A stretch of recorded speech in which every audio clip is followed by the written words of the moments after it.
সাইডে মারতে হবে, ওইভাবে দিলে হবে না।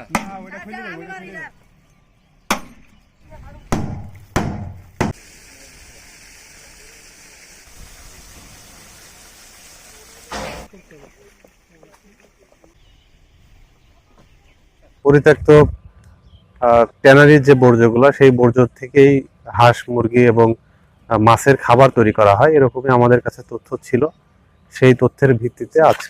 11টার সময় আমরা এখানে আসি, এসে দেখতে পাই যে এখানে আমরা কাউকে পাইনি, কিন্তু আমরা দেখতে পাই যে এখানে আসলে ট্যানারির বেশ কিছু আমরা বর্জ্য এখানে পেয়েছি এবং সেখান থেকে যে পুড়িয়ে এক ধরনের প্রোডাক্ট তৈরি করা হয়েছে, এগুলা আমাদের লাইভ স্টক অফিসার আছেন, উনি শিওর হয়েছেন যে এটি আসলে মানবদেহের জন্য অত্যন্ত ক্ষতিকর। তো এক্ষেত্রে আমরা এগুলো আজকে ডিস্ট্রয় করলাম এবং